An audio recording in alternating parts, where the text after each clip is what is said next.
Bismillahirrahmanirrahim. Assalamualaikum warahmatullahi wabarakatuh. Waalaikumsalam warahmatullahi wabarakatuh. Innal hamdalillah nahmaduhu wa nasta'inu wa nastaghfiruh wa na'udzu billahi min shururi anfusina wa min sayyiati a'malina. May yahdihillahu fala mudhillalah wa may yudlil fala hadiyalah. Asyhadu an la ilaha illallah wahdahu la syarikalah wa asyhadu anna Muhammadan abduhu wa rasuluhu amma ba'du. Bapak-bapak, ibu-ibu yang dirahmati Allah, alhamdulillah kita senantiasa bersyukur kepada Allah atas kenikmatan yang diberikan kepada kita dan kebaikan yang Allah catat pada diri kita. Dan kita upayakan bersyukur kepada Allah dengan banyak nikmat yang Allah berikan kepada kita, dan nikmat-nikmat yang Allah berikan kepada kita yaitu nikmat iman dan Islam.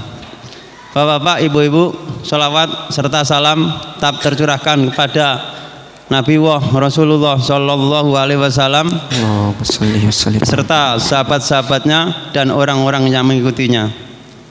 Baik bapak-bapak dan ibu-ibu, kajian pada malam hari ini yaitu tafsir Al-Quran pada surat Al-Baqarah ke ayat 79.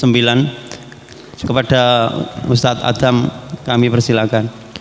Bismillahirrahmanirrahim. Assalamualaikum warahmatullahi wabarakatuh. Innal hamdalillah alladzi atamma 'alaina an-ni'mah wa ja'ala ummatana walillahil hamdu khairu ummah wa ba'atha fina rasulan minna yatlu ilaina ayatihi wa yuzakkina wa yu'allimuna al-kitaba wal hikmah. ثم نصلي ونسلم على حبيبنا المصطفى الكريم شفيعنا ونبينا محمد بن عبد الله وعلى آله وصحبه أجمعين. قال الله تعالى: يا أيها الذين آمنوا اتقوا الله حق تقاته ولا تموتن إلا وأنتم مسلمون. وقال أيضا: يا أيها الذين آمنوا ادخلوا في السلم كافة. وقال النبي صلى الله عليه وسلم: اتق الله حيثما كنت وأتبع السيئة الحسنة تمحها وخالق الناس بخلق حسن. وقال: لا تحقرن من المعروف شيئا أو كما قال النبي صلى الله عليه وسلم. Bapak dan ibu-ibu yang dipilih dan dimuliakan oleh Allah Subhanahu wa taala, dari sekian banyaknya makhluk manusia yang diciptakan Allah Subhanahu wa taala, kita yang dilangkahkan kakinya, kita yang digerakkan hatinya, kita yang diistiqomahkan oleh Allah Subhanahu wa taala untuk terus mempelajari Islam ini, untuk terus lebih mengenal Allah Subhanahu wa taala, itulah hamba-hambanya yang dipilih oleh Allah Subhanahu wa taala. Karena sebagaimana sabda Rasulullah sallallahu alaihi wasallam, badiru bil a'mal, bersegeralah, bergegaslah di dalam beramal. Kenapa? Fitanan kaqita'il lailil mudlim. Karena kata Rasulullah sallallahu alaihi wasallam, nanti suatu saat akan ada datang fitnah kaqita'il lailil mudlim. Yang fitnah itu seperti halnya malam yang sangat gelap, sangat pekat, tidak ada cahaya sedikit pun. Dan kita jumpai pada saat ini begitu besarnya fitnah di akhir zaman.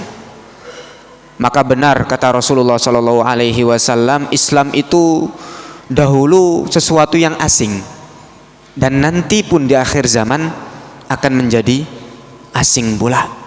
Maka bergembiralah orang-orang yang dianggap asing oleh masyarakat luas. Ibu-ibu dan bapak yang dimuliakan oleh Allah Subhanahu wa taala, alhamdulillah kita dimudahkan oleh Allah untuk mempelajari firman Allah Subhanahu wa taala, dan kita sudah sampai di dalam surat Al-Baqarah ayat yang ke-79, yang mana Allah Subhanahu wa taala di dalam ayat yang ke-79 berfirman, fawailul lilladzina yaktubunal kitaba biaidihim, maka celaka bagi siapa lilladzina yaktubunal kitab, orang-orang yang menulis kitab biaidihim dengan tangan mereka. Maksudnya mereka memutarbalikkan, mengganti apa yang sudah Allah Subhanahu wa taala firmankan. Mereka ganti itu semua dari setelah mereka mengetahui apa yang Allah Subhanahu wa taala firmankan. Fawailul lilladzina yaktubunal kitaba biaidihim summa yaqulun, kemudian orang-orang yang menulis firman Allah dengan tangan mereka sendiri, mengganti apa yang Allah syariatkan ke dalam agama mereka, mereka mengatakan hadza min indillah, ini dari Allah Subhanahu wa taala.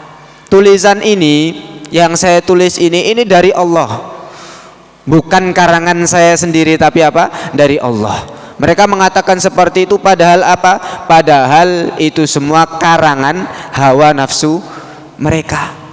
Di kitab mereka mengatakan bahwasanya zina ketika sudah menikah harus dirajam.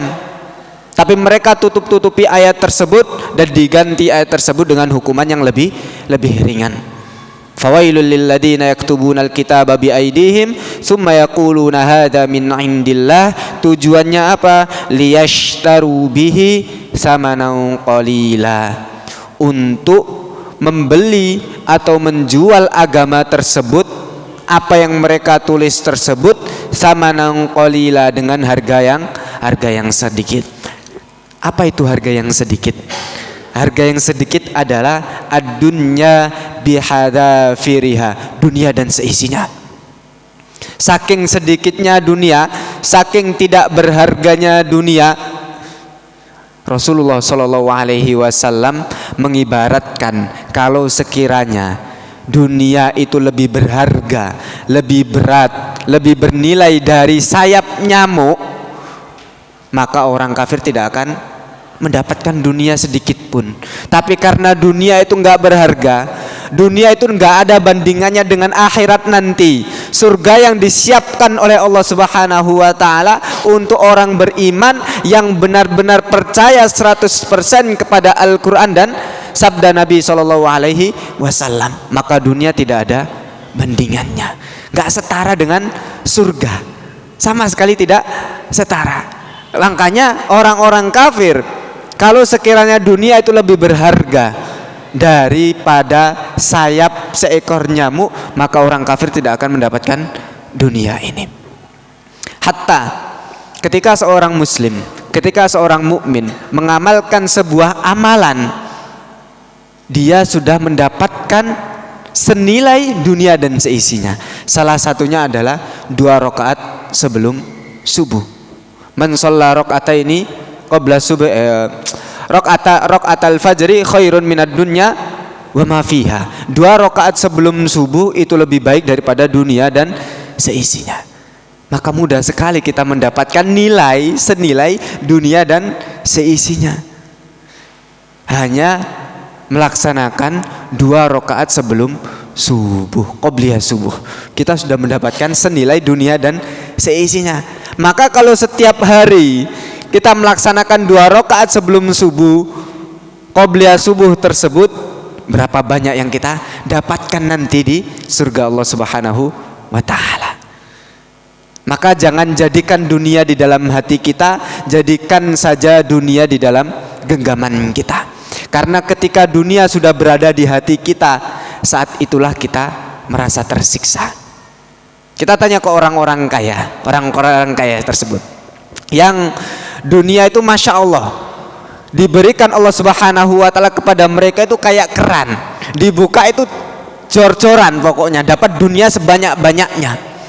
Tapi ketika mereka menyikapi dunia ini bukan hanya sekedar di dalam tangan mereka, di genggaman tangan mereka, tapi mereka menyikapi dunia itu sudah dimasukkan ke dalam hati mereka. Tujuannya pokoknya dunia, dunia, dunia saja. Kita tanya kepada mereka, mereka pergi keluar khawatir dengan hartanya. Safar membawa harta sekian, mobil yang begitu bagus, jam tangan yang begitu mewah, emas perhiasan yang begitu megah dan lain sebagainya. Mereka khawatir. Kenapa? Karena nggak tenang hatinya, merasa memiliki dunia ini. Ketika dunia sudah diambil oleh Allah Subhanahu wa taala, maka mereka merasa kehilangan.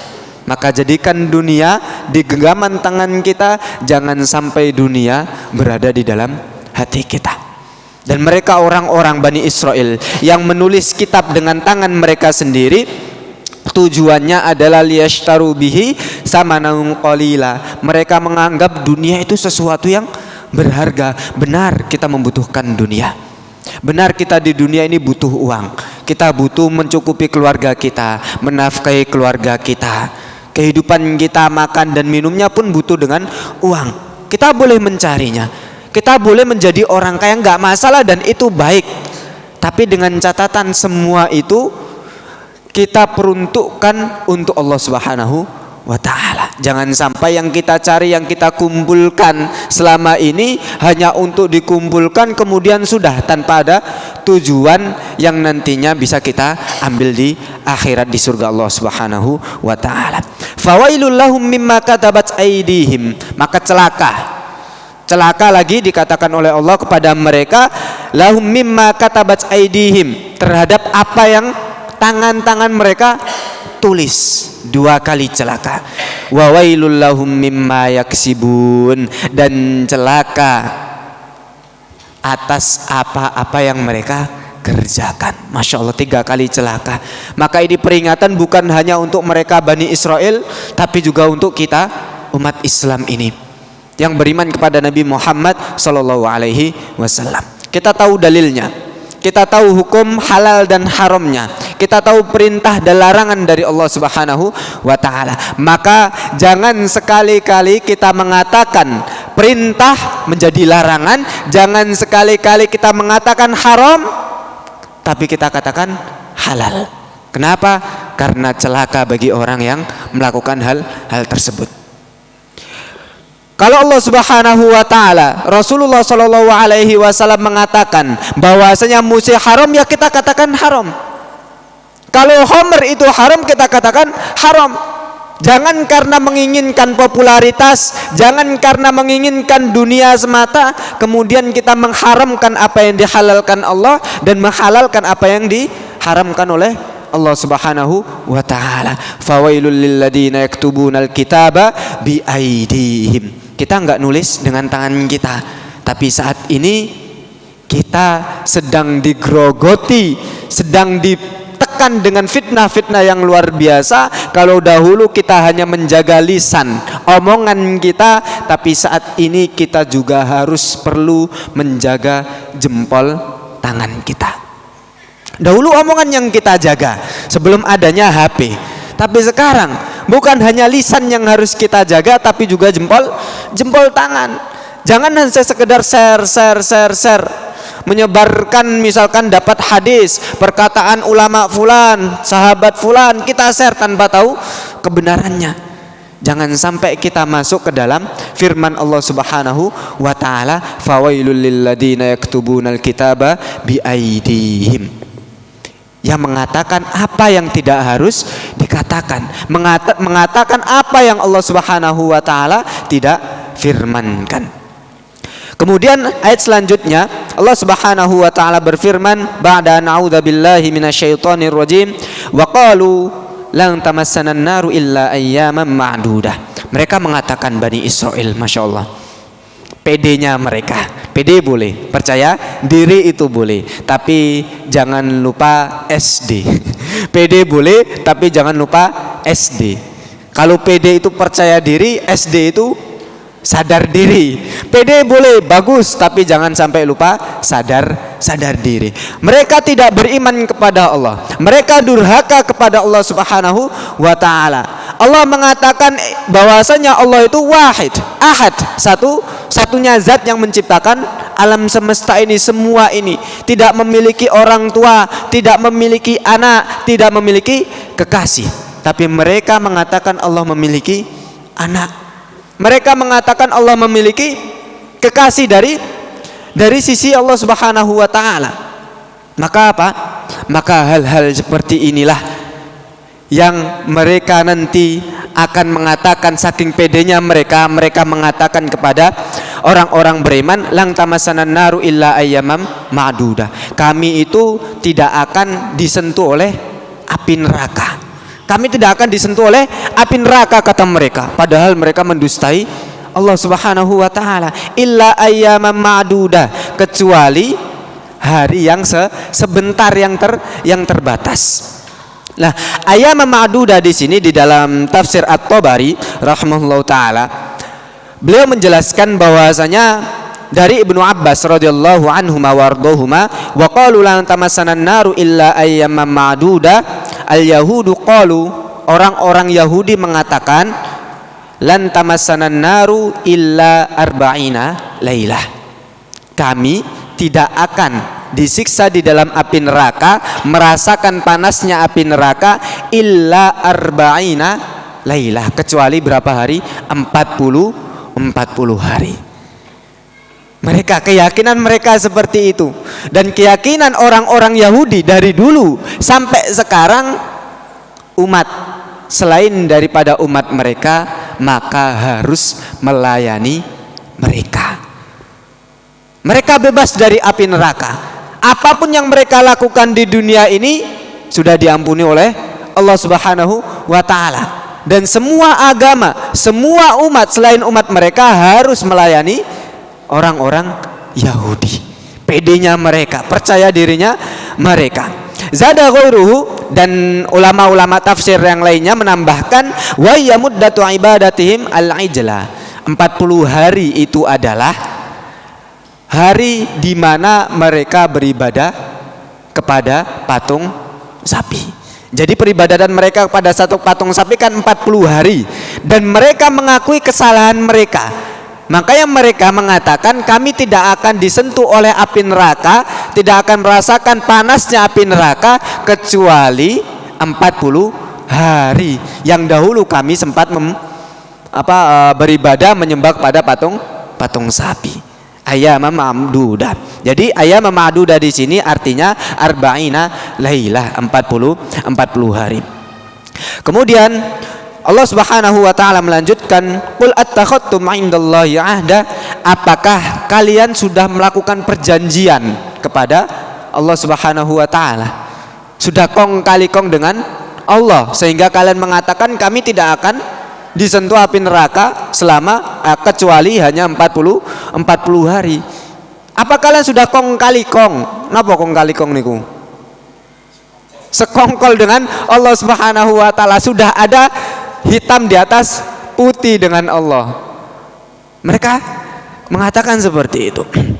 Maka Allah Subhanahu wa taala membantah, qul attakhadtum 'indallahi 'ahda, katakanlah wahai Muhammad kepada mereka, attakhadtum 'indallahi 'ahda, apakah kalian sudah melakukan perjanjian dengan Allah? Fala yukhlifallahu 'ahda, dan Allah Subhanahu wa taala tidak akan menyelisihi janjinya. Am taquluna 'alallahi ma la ta'lamun, apakah bahkan atau justru kalian mengatakan 'alallahi ma la ta'lamun, apa-apa tentang Allah Subhanahu wa taala, ma la ta'lamun, yang tidak kalian ketahui. Nah, di sini ulama tafsir menjelaskan bahwasanya am di sini bimakna bal, artinya bal, yang dalam bahasa Indonesia itu justru atau bahkan. Jadi orang-orang Bani Israel mengatakan bahwasanya mereka tidak akan disentuh api neraka kecuali 40 hari. Maka dibantah oleh Allah Subhanahu wa taala, qul attakhadtum 'indallahi 'ahda fala yukhlifallahu 'ahda am taquluna 'alallahi ma la ta'lamun. Dan am di sini artinya adalah bal, justru, bantahan dari Allah Subhanahu wa taala, yang Allah Maha mengetahui apa yang nampak dan apa yang tidak nampak. Kemudian Allah melanjutkan, bala man kasaba sayyi'ata wa ahatat bi khati'atu faulaika ashabun nar hum fiha khalidun. Bala man kasaba sayyi'ah, dan barang siapa yang kasaba sayyi'ah, melakukan amal-amal buruk, perbuatan-perbuatan maksiat yang berbau dosa. Maka kata Allah Subhanahu wa taala, wa hatat bihi khati'atuhu, dan perbuatan-perbuatan buruk itu yang misalkan kita anggap hal tersebut paling dosane 5, paling dosane 10, paling dosane ya nang neraka sak menit 2 menit lah. Wa hatat bihi khati'atuhu, tapi keburukan tersebut, dosa-dosa tersebut karena terlalu banyak dilakukan, setiap hari dia kerjakan, ahatat bihi khati'atuhu, keburukan tersebut menjadi jati dirinya. Jadi semua kehidupannya ini buruk semua, maksiat semua, walaupun maksiatnya kecil. Makanya Rasulullah SAW mengatakan kepada kita, la tahqiranna minal ma'rufi syai'a, jangan kita itu menyepelekan kebaikan walaupun sekecil apapun. Begitu juga kebalikannya, jangan sampai kita menyepelekan dosa sekecil apapun. Jangan kita melihat dosa ini besar atau kecil, tapi kita melihat apa? Siapa yang kita maksiati. Cukup bagi seorang muslim, ini penting ini. Cukup bagi seorang muslim meninggalkan apa yang dibenci oleh Allah Subhanahu wa taala. Banyak perbedaan pendapat, oh ini haram enggak, ini makruh, ini haram enggak, ini makruh. Maka bagi seorang muslim cukup meninggalkan apa yang dibenci oleh Allah Subhanahu wa taala. Istri kita misalkan benci kalau kita tidur siang hari, enggak kerja misalkan. Kita meninggalkan perbuatan yang dibenci oleh istri kita. Kenapa? Istri kita benci, kita tinggalkan perbuatan yang istri kita benci. Apalagi ini Allah Subhanahu wa taala. Kalau Allah Subhanahu wa taala membenci sesuatu, sudah cukup bagi kita untuk meninggalkan hal tersebut walaupun tidak mendapatkan dosa. Tapi kalau kita terus-menerus melakukan, menerjang apa yang Allah Subhanahu wa taala benci, ya sama seperti kita nantang Allah. Sesuatu yang dibenci Allah kok kita kerjakan. Enggak apa-apa kok, ini cuman dibenci Allah kok. Ini cuman enggak disukai Allah kok. Nah, kalau kita ngomong begitu kepada orang tua kita, kepada enggak apa-apa, ini cuman dibenci, enggak disukai oleh orang tua saya kok. Enggak apa-apa saya lakukan. Toh enggak dapat dosa, enggak dipukul kok sama orang tua saya. Orang tua saya hanya membencinya. Kan sama. Allah Subhanahu wa taala membenci sesuatu, maka cukup bagi kita untuk meninggalkan hal yang Allah Subhanahu wa taala benci. Maka silahkan kita jabarkan kepada hal-hal yang sifatnya makruh. Para ulama fikih itu membedakan ada wajib, ada haram, ada sunnah, ada mubah, ada makruh. Tujuannya bukan kok supaya orang-orang Islam ini bisa memilih yang mereka suka, bukan. Tapi tujuannya agar orang-orang Islam ini tidak meyakini bahwasanya semua yang dilakukan oleh Nabi SAW itu wajib, tapi ada sesuatu yang sunnah. Maka keyakinan kita, posisi kita sebagai seorang muslim yang beriman itu bukan memandang ini halal atau ini haram, bukan memandang ini wajib atau ini sunnah, ini mubah atau ini makruh, bukan itu. Tapi pandangan kita apa? Mana yang terbaik di sisi Allah Subhanahu wa taala, yang itu yang kita lakukan. Mana yang terbaik itu yang kita lakukan. Mana yang lebih afdol itu yang kita kerjakan.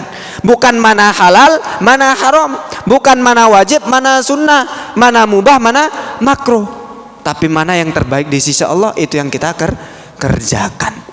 Bukankah Allah Subhanahu wa taala, Rasulullah sallallahu alaihi wasallam mengajarkan kita umatnya itu menjadi umat yang peka. Kita lihat kemungkaran, peka kita. Kita melihat sesuatu yang tidak sesuai pada tempatnya, peka kita. Sehingga apa? Sehingga turunlah perintah amar ma'ruf nahi mungkar. Kenapa? Karena kita dididik oleh Allah Subhanahu wa taala dan Rasulnya menjadi orang yang peka. Orang yang peka itu luar biasa loh. Bayangkan kalau kepala desa ibu bupati, pemerintah, presiden, kalau nggak peka rusak negara ini. Kalau nggak peka desa ini rusak. Melihat ada sesuatu yang tidak tepat, melihat ada kemungkaran, melihat ada sesuatu yang tidak sesuai, yang membahayakan, kemudian kok nggak peka, dibiarkan saja, lama kelamaan akan merusak. Nah ini kita diajarkan oleh Nabi kita Muhammad SAW menjadi orang yang peka. Fal yughayyirhu biyadihi. Maka kalau kita melihat sesuatu yang tidak tepat, langsung saat itu juga kita ubah, saat itu juga kita perbaiki. Peka kita. Begitu juga dengan sesuatu yang lain, amalan-amalan yang ada di hadapan kita. Kita harus peka. Mana nih yang pahalanya lebih banyak? Oh ini yang pahalanya lebih banyak, kita amalkan, kita kerjakan. Mana nih yang misalkan madharat maslahatnya lebih besar, ya kita pilih yang maslahatnya lebih besar, yang madharatnya lebih sedikit. Mana nih di antara amalan nih walau sama-sama mubah, boleh kita lakukan nih, sesuatu yang boleh kita lakukan nggak dapat pahala, kita tinggalkan pun nggak dapat dosa. Maka kita lihat mubahnya ini mana yang lebih bermanfaat bagi diri kita. Kita harus peka. Sesuatu hal yang perbedaan pendapat antara ulama, ada yang haram, ada yang makruh. Maka kita lihat, kalau yang haram kita lakukan, kita mendapatkan dosa. Kalau kita tinggalkan, kita mendapatkan pahala. Ini haram. Berbeda pendapat ulama yang lain, ini makruh misalkan, ini makruh. Kalau kita lakukan, kita dibenci Allah Subhanahu wa taala, enggak main-main loh. Kita dibenci oleh Allah. Kalau kita tinggalkan, walaupun kita tidak mendapatkan pahala, tapi kita terbebas dari apa yang dibenci oleh Allah Subhanahu wa taala. Maka monggo jenengan kiaskan, jenengan ibaratkan, jenengan jabarkan kepada permasalahan-permasalahan yang lain. Saya hanya berbicara secara umum, jenengan yang mentafsirkan sendiri. Paham ya Bang? Paham ya? Masalah apa itu? Nah, Allah Subhanahu wa taala mengatakan, bala man kasaba sayyi'atan wa hatat bi khati'atuhu faulaika ashabun nar hum fiha khalidun. Bukan demikian bantahan Allah Subhanahu wa taala kepada Bani Israel. Man kasaba sayyi'ah, barang siapa yang berbuat keburukan, wa hatat bihi khati'atuhu, dan dosanya telah menenggelamkannya, maksudnya telah meliputi dirinya, kegiatannya semuanya berbuat dosa, faulaika ashabun nar, maka mereka itu penghuni neraka, hum fiha khalidun, mereka kekal di dalam neraka. Masya Allah, Masya Allah. Ini setelah ini akan kita bahas bagaimana perintah Allah Subhanahu wa taala kepada kepada umat-umat terdahulu, sama persis perintah Allah, baik kepada umatnya Nabi Muhammad, baik kepada umatnya Nabi Musa alaihissalatu wassalam, umatnya Nabi Isa alaihissalatu wassalam, maupun umat Nabi Muhammad sallallahu alaihi wasallam. Walladzina amanu wa amilus solihat, dan orang-orang yang beriman serta dengan keimanannya tersebut kemudian dia amilus solihat, beramal-amal soleh, ulaika ashabul jannah, mereka adalah penghuni surga. Hum fiha khalidun, mereka kekal di dalam surga. Perbedaannya Masya Allah, jomplang sekali. Kalau mereka orang yang berbuat dosa dan dosanya menjadi kepribadian mereka, setiap hari berbuat dosa, maka tempatnya di mana? Neraka. Mereka tidak beriman, mereka mengkufuri Allah, mereka membantah perintah Allah Subhanahu wa taala, mereka masuk ke dalam neraka, kekal abadi di dalamnya. Dan kita tahu neraka bagaimana. Sedangkan orang-orang yang beriman mau mengamalkan dari keimanannya tersebut amalan-amalan soleh, maka balasan dari Allah masuk ke dalam surga, hum fiha khalidun, kekal di dalam surga.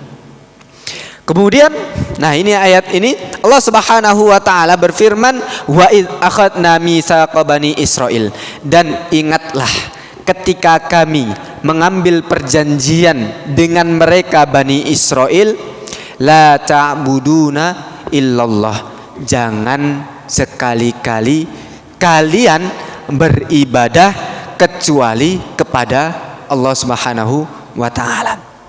Sedikit faedah dalam bahasa. Kalau di dalam bahasa ada la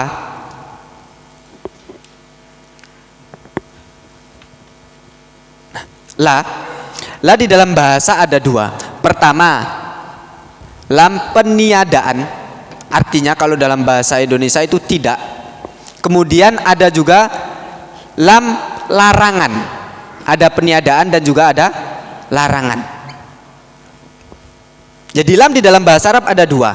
Lam peniadaan yang dalam bahasa Indonesia artinya tidak, dan yang kedua adalah lam untuk larangan sesuatu, jangan, artinya jangan. Perbedaannya apa? Perbedaannya ketika lam ini berarti peniadaan, maka dia misalkan la taf'alu, akhir harokatnya itu dhammah. Akhir harokatnya itu dhammah. Tapi kalau lam yang artinya larangan, jangan, akhir harokatnya bukan dhammah tapi apa? La taf'al, sukun. Atau kalau bentuknya ada wawun nun, misalkan di sini Allah Subhanahu wa taala mengatakan wa id akhadna mitsaqa bani Israil la ta'buduna, la ta'buduna. Nah, kalau ada alif lam, maka arti yang sebenarnya kalau ada kalau ada wawu dan nun, maka arti yang sebenarnya ketika lamnya ini mengandung arti larangan, nunnya dihapus. La ta'budu, la ta'budu, artinya jangan kalian beribadah. Kalau nunnya ini mengandung arti peniadaan, maka tulisannya la ta'buduna. Sekarang kita perhatikan ayat ini. Ayat ini Allah Subhanahu wa taala berfirman apa? La ta'budu. Nah, tapi kalau kita lihat di terjemahannya apa? Jangan. Terjemahannya jangan. Jangan kalian beribadah illallah, kecuali kepada Allah Subhanahu wa taala. Padahal kaidahnya seperti ini. Kalau artinya jangan, harusnya nunnya dihapus. Kalau artinya tidak, nunnya tetap. Maka apa fungsi dari Allah Subhanahu wa taala menggunakan menggunakan lam yang artinya aslinya tidak, tapi digunakan untuk larangan? Karena sesuatu peniadaan yang digunakan untuk larangan, maka itu ablag, kata para ulama, lebih kuat penekanannya. Penekannya lebih kuat. Larangan kuat, tapi ketika sebuah lam nafyi, peniadaan, digunakan untuk sebuah larangan, itu ablag, lebih kuat larangan tersebut. La ta'buduna illallah, janganlah kalian beribadah kecuali kepada Allah Subhanahu wa taala. Wa id akhadna mitsaqa bani Israil, mana tadi? Wa id akhadna mitsaqa bani Israil la ta'buduna illallah, jangan kalian beribadah kecuali kepada Allah Subhanahu wa taala. Wabil walidaini ihsana, dan kepada kedua orang tua berbuat baiklah. Syuf undur astagfirullah, bahasa Arabnya keluar. Perhatikan Pak Bu, perhatikan bagaimana Allah Subhanahu wa taala menyandingkan orang tua dengan perintah dari Allah Subhanahu wa taala. Kalau kita memperhatikan, banyak sekali ayat yang menyebutkan ketika Allah melarang hambanya untuk tidak beribadah kecuali kepada Allah, setelahnya Allah menyebutkan wabil walidaini ihsana, kepada orang tua kalian harus berbuat baik. Gini Pak, gini. Ini menyinggung permasalahan kemarin.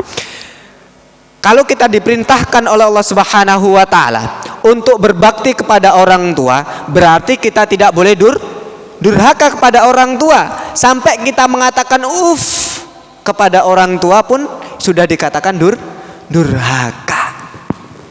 Maka misalkan ada orang itu memusuhi orang tua kita. Ada orang membenci orang tua kita. Bagaimana sikap kita kepada orang tersebut? Ada orang nih benci kepada orang tua kita, nggak suka dengan orang tua kita, memusuhi orang tua kita, bahkan menghina, menjelek-jelekkan orang tua kita. Sikap kita kepada orang tersebut bagaimana? Apakah kita ridho? Apakah kita masih baik-baik sama dia? Ataukah justru kita membenci dia karena dia membenci orang tua kita? Melawan, Pak. Ada yang mengatakan melawan. Orang tua kita kok dibenci, orang tua kita kok dihina, dicaci maki. Lawan, bahkan ada yang melawan. Tabayun. Bencinya seperti ya kalau dek wis ngantem sandal yo ora usah tabayun. Sudah karuan mencaci maki, menghina orang tua kita di hadapan kita. Bagaimana sikap kita dengan orang-orang yang bukan menghina orang tua kita tapi menghina pencipta kita? Mengatakan pencipta kita punya anak, mengatakan pencipta kita punya pasangan, yang ketika diperintahkan pencipta kita mereka tidak taat, diperintahkan untuk beriman mereka tidak beriman, durhaka, mengatakan yang tidak. Bagaimana sikap kita? Masih baik? Baik, nggak apa-apa. Masalah duniawi nggak masalah, hanya sekedar muamalah duniawi. Tapi kalau sangkut pautnya dengan keimanan, akidah kita, ya mohon maaf. Cirinya orang beriman itu apa? Kalau kepada sesama muslim itu lemah lembut, tapi kalau kepada orang kafir itu apa? Tegas. Tegas bukan berarti kasar loh ya. Tegas bukan berarti kasar. Kita harus tegas dengan prinsip kita. Orang tua kita dihina kita marah. Ini pencipta kita dihina kok sampai kita nggak marah?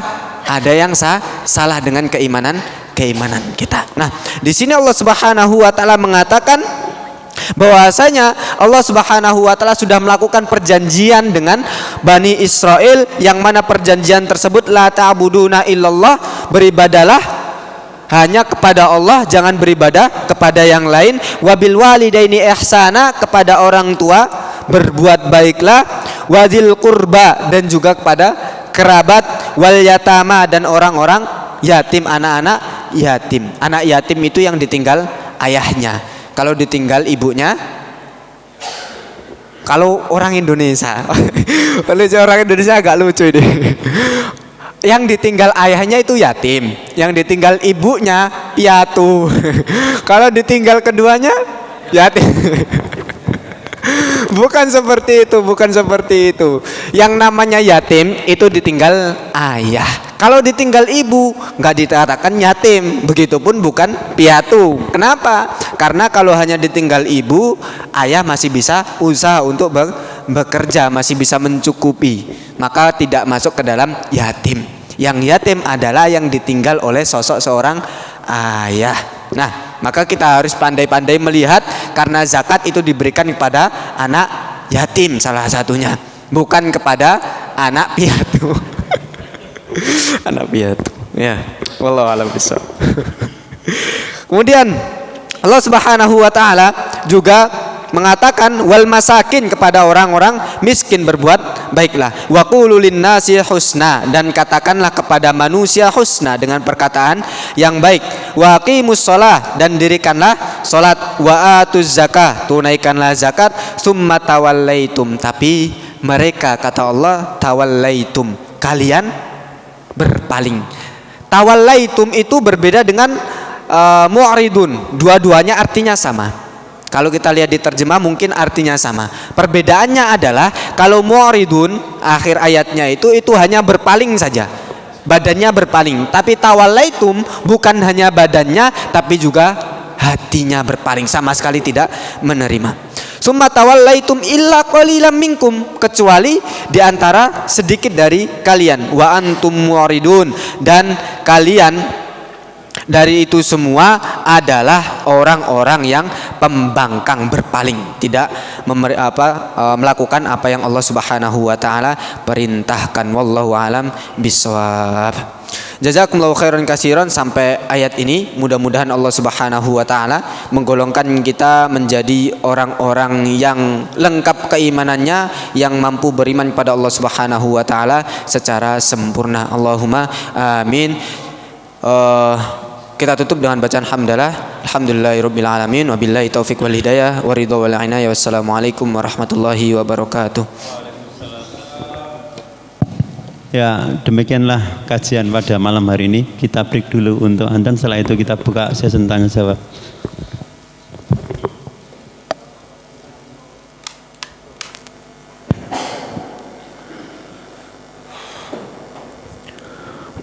Allahu Akbar,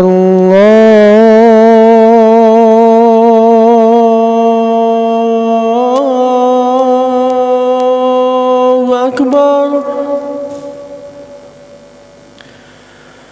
Allahu Akbar,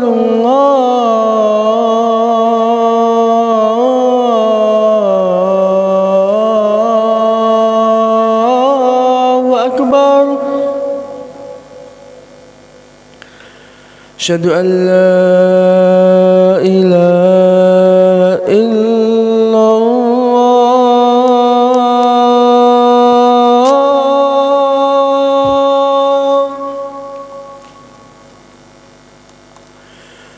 Asyhadu an la ilaha illallah.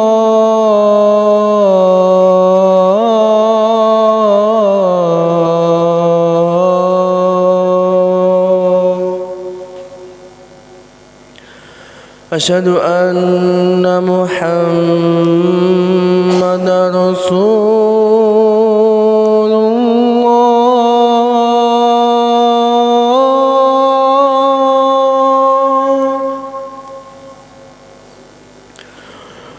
Asyhadu anna Muhammadar Rasulullah.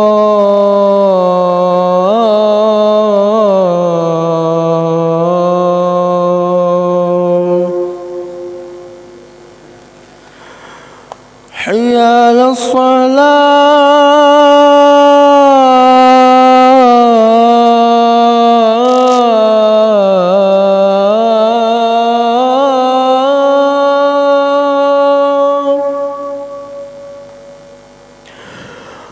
Hayya 'alas salah.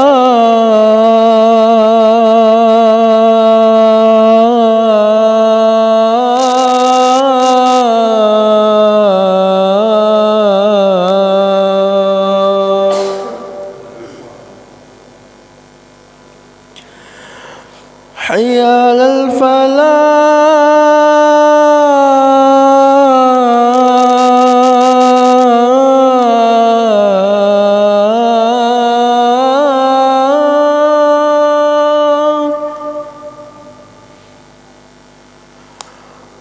Hayya 'alal falah.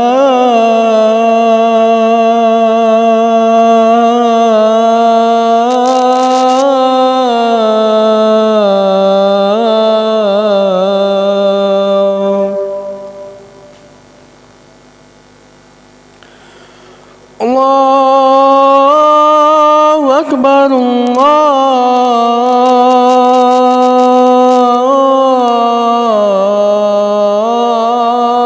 Allahu Akbar. La ilaha illallah.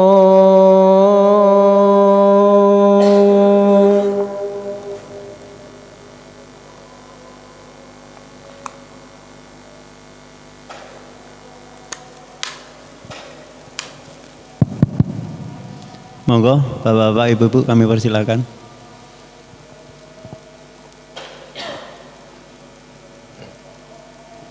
Nggih, Bapak Wafik.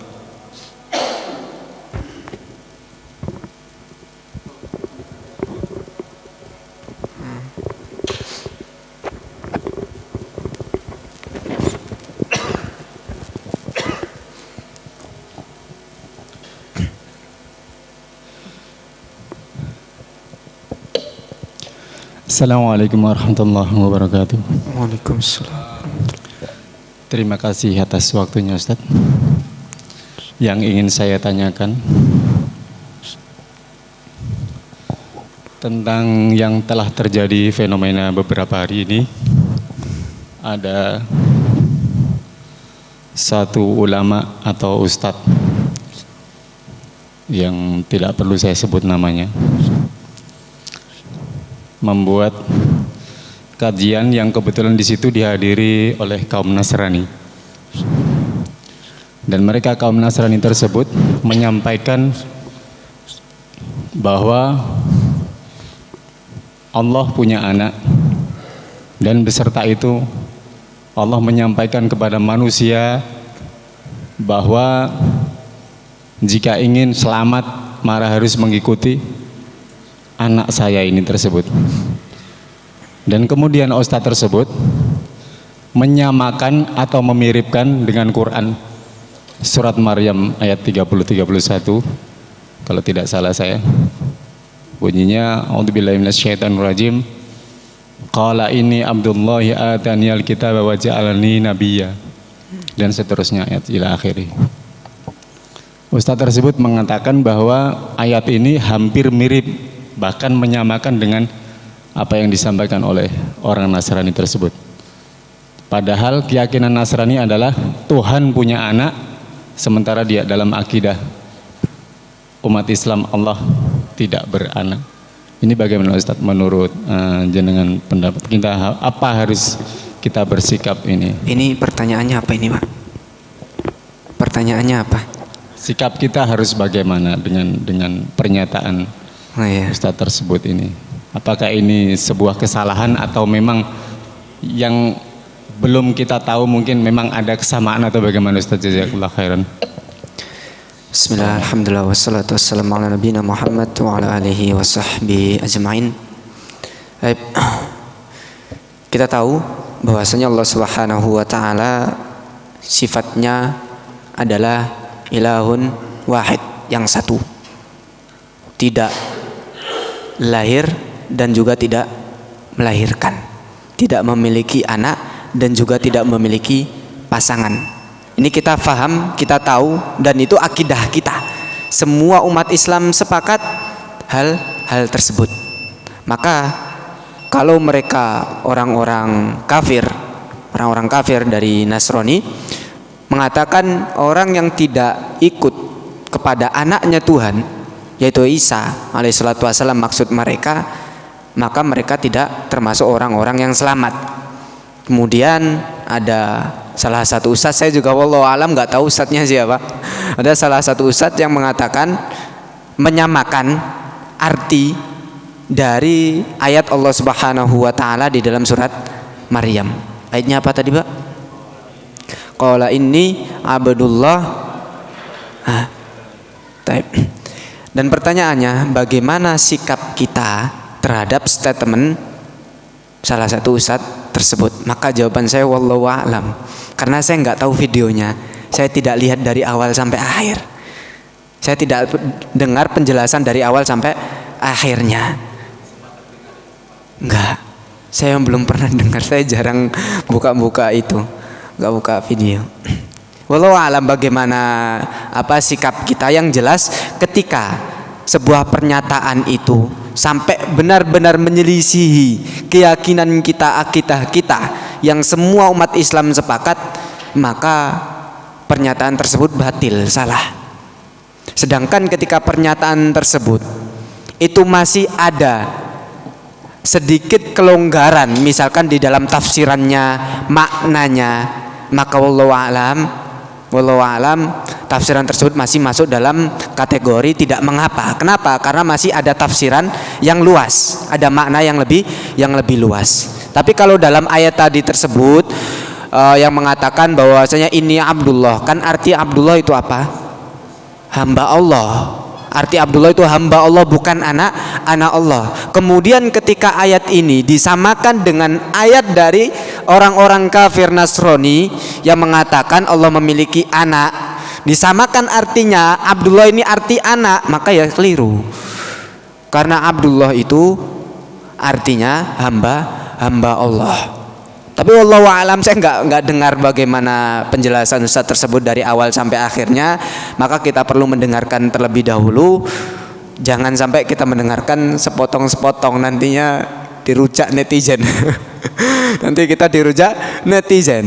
Kita sampai mengatakan sesuatu yang tidak benar. Kita lihat dulu, kita tabayun dulu dari awal sampai akhirnya, kita dengarkan dengan seksama bagaimana penjelasannya. Baru kemudian ketika ada sesuatu yang benar-benar menyelisihi apa yang Allah Subhanahu wa taala firmankan dan apa dari keyakinan umat Islam, maka statement tersebut salah. Wallahu a'lam bishawab.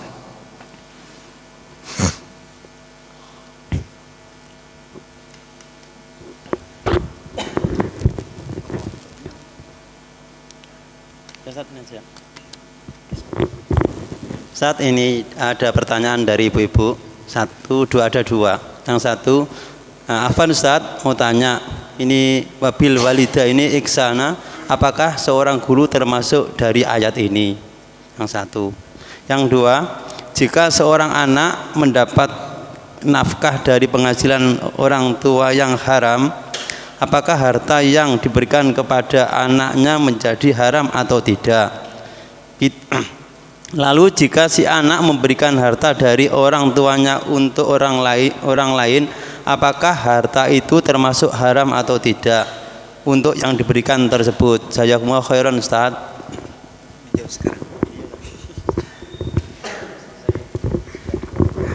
Bismillahirrahmanirrahim.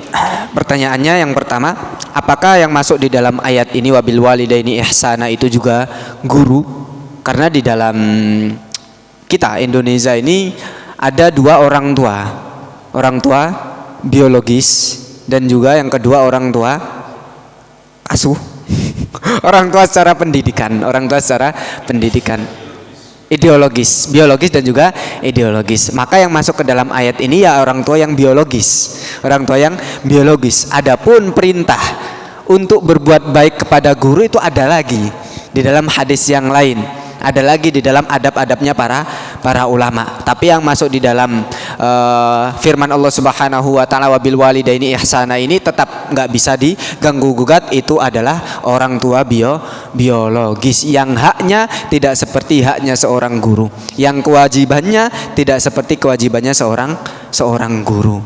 Maka salah satu kewajiban dari orang tua, kita menjawab pertanyaan yang kedua, adalah memberikan nafkah bagi keluarga, yang mana nafkah tersebut harus halal yang pertama, dan yang kedua harus thayyib, halal dan juga thayyib. Jangan sampai yang diberi adalah sesuatu yang haram dan sesuatu yang jelek.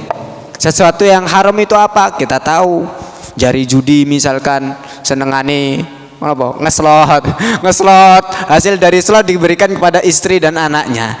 Maka seperti ini, harta yang diberikan orang tua dari sesuatu yang haram, maka bagi anak tersebut, keluarga tersebut, jatuhnya adalah memakan sesuatu yang haram. Dan hati-hati bapak-bapak semua, hati-hati sekali.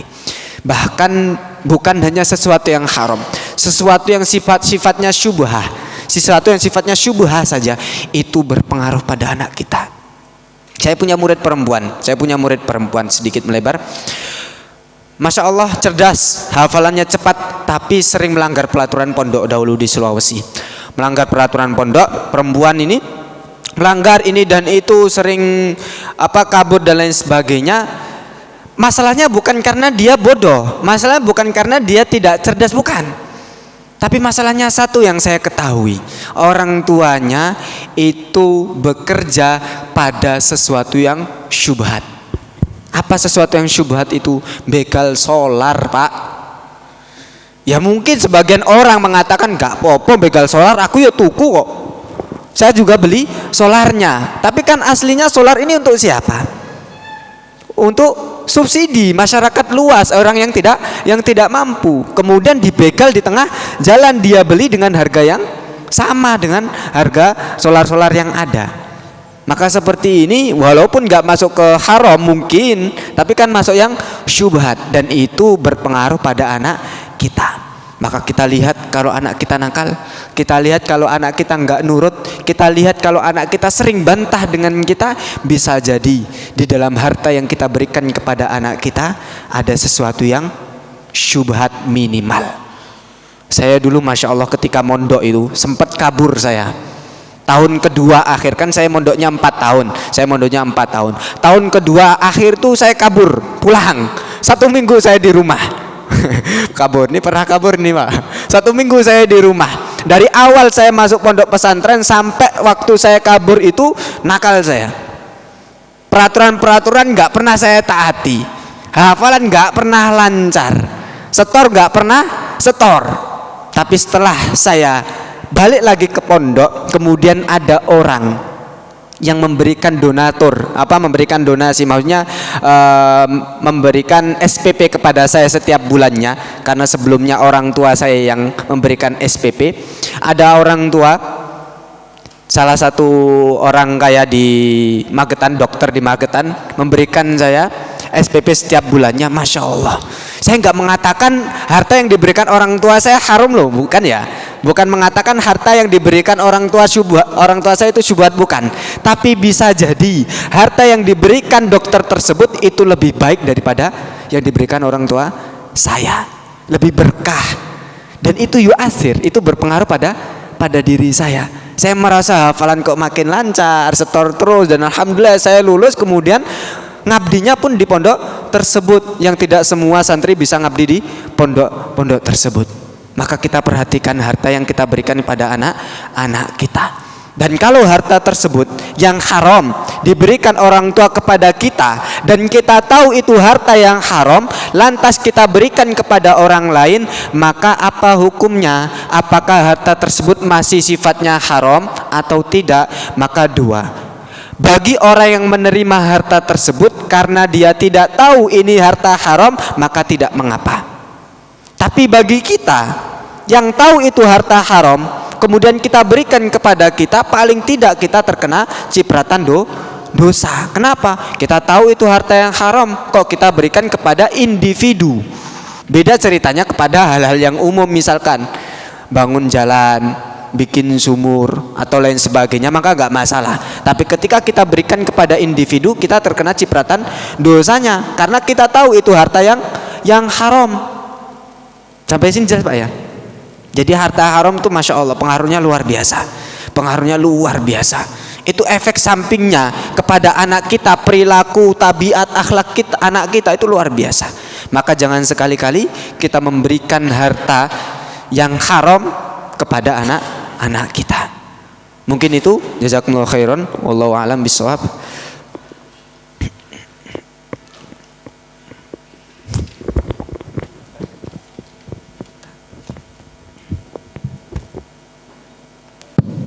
Ya, demikianlah kajian pada malam hari ini.